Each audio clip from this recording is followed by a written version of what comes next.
This is Andrew Warren. He's from IWK in Halifax, Nova Scotia. And he's a pediatric cardiologist.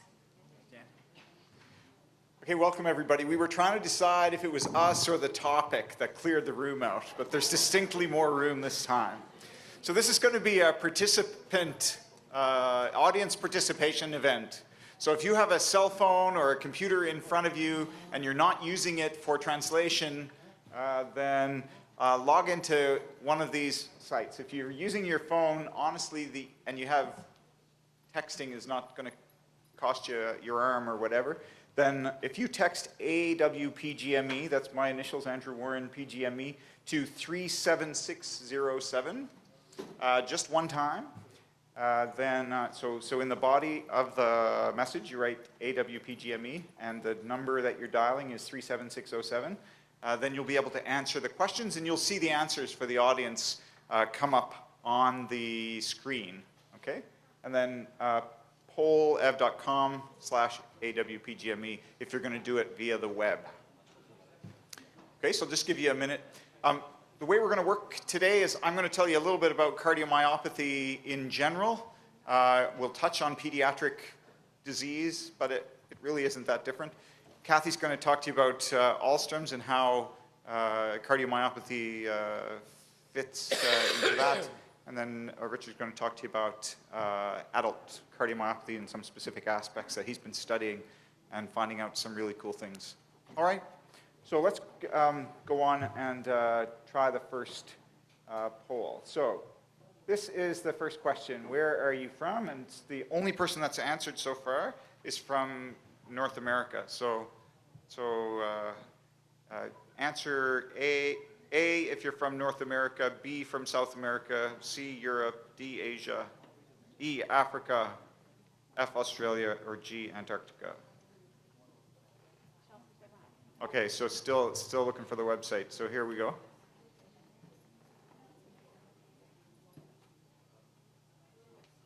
That's all right. No, that's why I had it up there earlier. But I knew this always happens at the beginning. All right, we good? I'm going to move on, all right, because of the time is limited, and I don't want to take too much time doing this. Take a picture of this screen if you haven't been able to connect, and then you'll be able to see what the connection information is. All right? Okay. Okay, we got to move on. So this is how it works. The first real question is this one. So how many chambers does the normal heart have? 2, 3, 4, 5, or 6? 6? All right. Put your answer in, and then we'll look at what the answers are. I've hidden the answer right now. Let's see what people are saying. Nothing. None of you have answered anything. Oh, so depressing. Has anybody answered?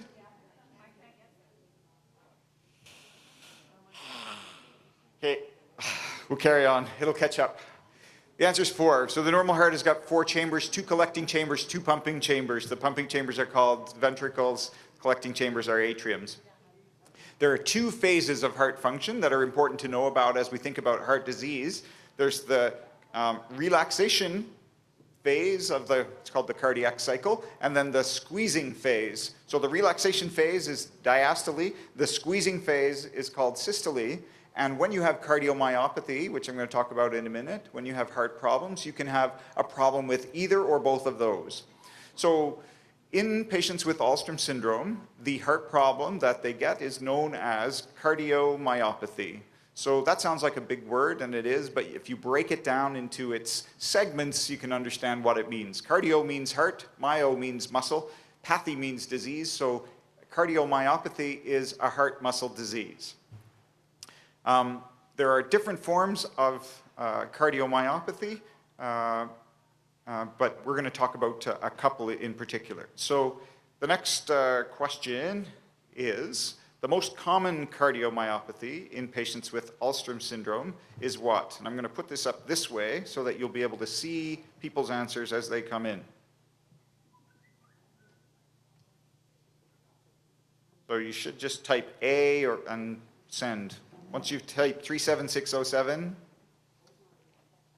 oh, right on. So people are answering different things. Oh, so this is why I usually keep it hidden, because it changes people's answer. They go, oh, shoot, I got it wrong. Right, okay, so poor contractile function is the correct answer, and the specific kind of cardiomyopathy people get is dilated cardiomyopathy. So the heart muscle is thin and stretched, and that means the left side of the heart gets bigger than usual, and the heart doesn't contract normally. There is another form of cardiomyopathy that's less common but does occur, and that's restrictive cardiomyopathy, where the heart has normal thickness, the heart cavity sizes are normal, but it really doesn't relax normally, and so it can't fill properly, and the blood backs up. So this one is hidden again. So approximately what percentage of patients with Alstrom syndrome experience cardiomyopathy at some point during their lives? A, 10 to 20, B, 20 to 30, C, 40, D, 50 to 60, E, 70 to 80. So you just type whatever letter is your answer, and then send. Let's have a look at what people are saying. All right, so all over the somebody wanted to add one into 10 to 20. So we're all over the map with this one, so that the best answer is 50 to 60. I had down 60% because that's what Jan's...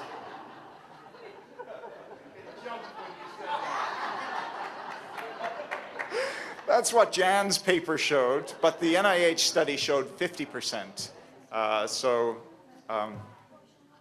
So here are the statistics from Jan's study.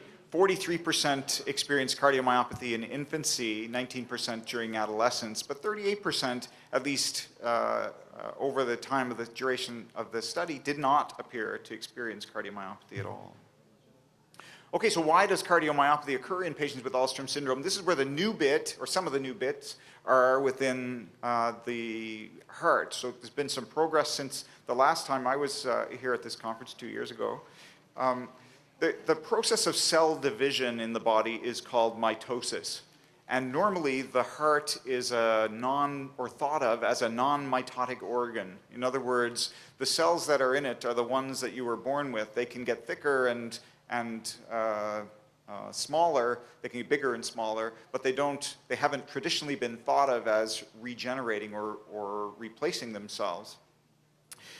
It turns out that that doesn't seem to be the case in some forms of cardiomyopathy, particularly some of the patients that are seen in Alstrom's and notably the infantile cardiomyopathy ones.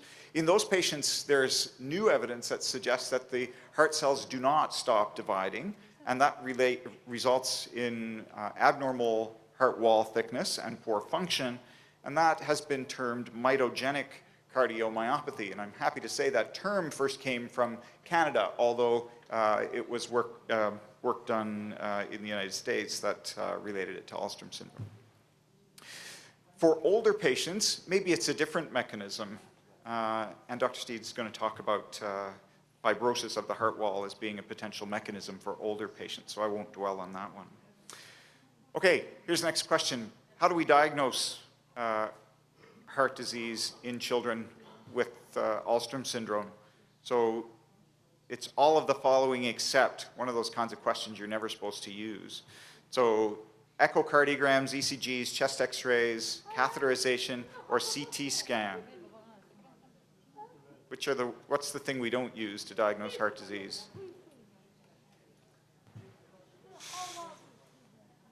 Oh. So nobody got the right answer in this one. Right, more of those. Yeah, right, that's better.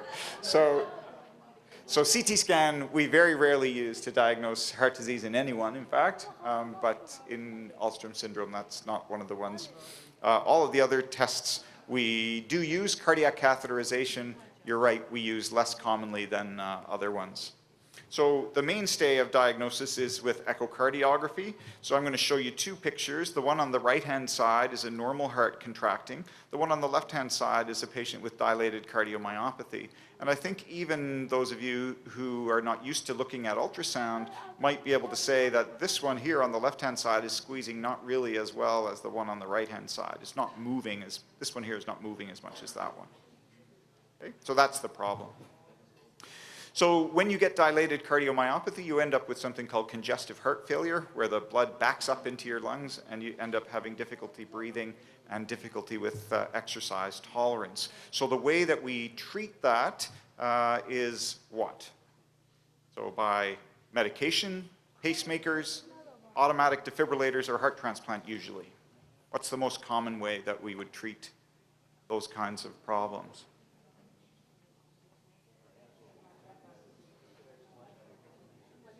Okay, let's have a look at what people said. Okay, so it kind of reflects the situation in that medication is by far the most common. In fact, all of these could potentially be used, but heart transplant is rarely used, but has been used sometimes. So the goals when we use medication for heart failure are improving cardiac function, so making it squeeze, making the heart squeeze better, and decreasing the work that the heart has to do. By decreasing the volume the heart is pumping, making people pee more, so there's less volume in the body, and decreasing the resistance that the heart pumps against. The treatment, there are many drugs, and I don't have time to talk about all of them today, but these are some of the classes of medications that we use for treating, and during the discussion we can talk about some of those if you want. Heart transplant in patients with Alstrom syndrome is limited. There is increasing experience with it, but the outcomes have been challenging because of the coexisting problems that all add risk. So if you have high lung pressures, if you have diabetes or kidney or liver dysfunction, that all adds to risk and results in a worse outcome. And so people are not particularly keen to do heart transplants in patients with those other problems. Okay, what symptoms might suggest some development or worsening of heart disease in patients with Alstrom syndrome? Shortness of breath, chest pain. Okay. Let's see what people say. Yeah, all of these things can suggest worsening, whether you have shortness of breath, sometimes patients can faint, you get decreased exercise tolerance and funny heartbeats sometimes. So the things to watch for in your children if they don't have heart disease and you're watching to see if they're going to develop: poor feeding, particularly in infants and younger children, or weight gain, sweating, particularly with feeds, because that's the only work that children do, or babies do, is eat and poop sometimes, but it's hard to... lots of people sweat when they poop, I hear. So then frequent chest infections also can be a manifestation. For older kids, it's much like adults. So shortness of breath, decreased activity tolerance, things they used to be able to do, they can't do anymore. They get tired easily and they get puffy. I'm talking too long. So the diagnosis of heart disease, someone asked this morning, how do you know if you have heart disease? Well, if you have Alstrom syndrome, this is what you should be getting: a yearly ECG, a 6-month to yearly, I'd argue yearly echo, Holter monitoring every 2 or 3 years. That's to look for rhythm problems. And 24-hour blood pressure is actually recommended yearly as well, though that's as much about the kidneys as it is about the heart. My recommendations are a little bit different. Really, you need a cardiologist to see at least once, and preferably yearly. You don't want any of that stuff, the junk food. You need to try and encourage and model a heart-healthy lifestyle for your children. Have healthy, limited oral intake, and don't smoke.